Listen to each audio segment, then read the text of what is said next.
More breaking news today. The Lego Group is doing something different. We have gotten to know the Lego Group as having so many different initiatives, whether it be saving the planet or helping children, obviously, as a toy company. This kicks it into a whole different gear. So it is April 2nd. And if you did not know, April is, some people call it Autism Awareness Month. Some people call it Autism Acceptance Month.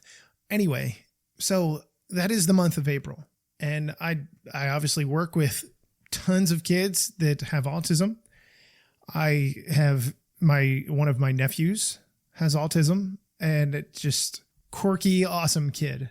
The funny thing is, before we get to this press release, there's actually a couple kids in my school, and we're talking kindergarten and pre-kindergarten. So preschool, think of the age of 4 going on 5, or the age of 5 going on 6 in this case of kinder. There's a kid in pre-K. She can read and operate things that she probably shouldn't for her age. And when I say that, so inside of my gymnasium, I have a fire extinguisher. I'm this standalone room, and it's a very, very, very, very big space. And labeled on the cabinet is fire extinguisher. And on the inside, you pull the handle and open it. There's no alarm or anything like that. You pull the handle, you open it, there's the fire extinguisher, right? Ready to go. Anybody that's ever used a fire extinguisher, hopefully you have. If you haven't, I suggest you learn how to do it. It can be very much so life-saving. And this kid opens this, can read it, says fire extinguisher, opens it, pulls it out. And this is not a tiny fire extinguisher, but this young lady is, she's fit. Anyway, she pulls it out and she starts reading the instructions, right? I can't remember what they were specifically. It's like pull pin, do this, hold handle. And it's like, I'm standing there watching this because I'm just curious at this point, like, where are we going with this? Probably had I not stopped her, would have expelled the fire extinguisher. It's just a CO2 one. So it would have just been that cold burst of spray that you would have gotten. Oh my God. And that is some of the incredible things with autism. Blessed with some crazy, incredible traits at sometimes. And then there's the kindergarten fellow. This kid can do math that you should be doing in 6th grade, solving algebraic equations. It blows my mind where some of these things are, where some of these kids end up. And, that is, before we get to this, I know I'm going on a tangent. It is one of the most difficult things in education is to try and teach kids with such varied backgrounds, especially when it comes to the autism spectrum, which I'm a firm believer everybody is on, the whole way from low functioning to extremely high functioning. And with the wife as a therapist, we have this conversation over and over, daily, because she sees so many kids with autism. But it's just wild, because you can't teach every kid the same way, but teaching a group of 25 kids how to jump rope or how to run a relay race, every kid is different. And then you add in this extra special. And when I say extra special, I don't mean special as in a bad thing. I mean like extra special talent, skills, uniquities. And it's like, I don't know how to necessarily engage all of that, because some of these kids are not nonverbal and I don't know sign language. Anyway, let's get to it. So this is coming from the Lego House, the home of the brick, the Lego Foundation. And it says Lego entities continue drive to make play experiences accessible to all and launch a new wave of long-term initiatives to support and celebrate neurodivergent fans. So we're going to go over the beginning of this press release, and there's a bunch of other stuff to it. We're just going to hit some quick things.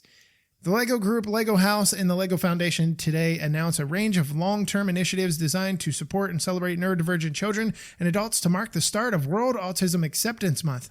Colette Burke, the chief commercial officer at the Lego Group, says all Lego entities are united by our mission to inspire and develop the builders of tomorrow, and a belief that the benefits of play are equally critical to all children. This fuels our exploration of how to make the LEGO experience more inclusive and welcoming for everyone. We know the LEGO system is in play, is enjoyed by neurodivergent fans of all ages, and we want to support, inspire, and celebrate their creativity. We hope that the changes to our stores, publications, and family attractions will have a positive impact and help embrace the diverse needs and strengths of our fans globally. There will always be more to do, and we're committed to working with fans and experts to implement initiatives that can help make a difference in building a more inclusive world. So some of the highlights here: sensory inclusion at the LEGO house and LEGO stores. So Culture City is a nonprofit organization dedicated to enhancing accessibility in public spaces for individuals with sensory needs and invisible disabilities. I like that, invisible disabilities. It certifies locations that provides visitors with an inclusive experience through staff training and access to support tools. The certification serves as a reassurance to visitors that staff at certified venues understand how sensory needs vary and how best they can help ensure everyone feels welcome and supported in their visit. It also means that sensory bags are always available for checkout at no cost during visits. These contain items such as noise-reducing headphones, fidget tools, visual cue cards, Culture City branded lanyards, and strobe reduction glasses. So all LEGO stores in the US and Canada will be Culture City Sensory Inclusive certified in April. The ambition is to expand certification to more countries later in the year. LEGO House already carries Culture City Sensory Inclusive certification. Located in Billund, Denmark, LEGO House is the ultimate fan experience, LEGO fan experience, and home of the LEGO brick, and features unique experience zones, rooftop playgrounds, and a LEGO museum. It is the first experience center in the Nordics to receive Culture City certification. It also participates in the globally recognized Sunflower Lanyard Scheme for people with hidden disabilities. That is really cool. In January, LEGO House unveiled a new experience in the History Collection, which features an interactive timeline with animations supported by audio, braille, international sign, and tangible wooden models to increase accessibility. Culture City signage indicating the sensory inclusive certification will be visible at each location once team training is complete and supportive sensory bags are available. Social stories will be available on Culture City app to help guests prepare for the visit. Now, there's a bunch of fan reactions here. I'm not going to get into those, but some of the new features that they're going to do in the LEGO Life magazine, they're numbering the boxes used in the cartoons to make them easier to follow. I like that. You know, you have the left to right for much of the world, read left to right, and then your return sweep, if you know anything about literacy and reading and stuff like that. So that is kind of cool.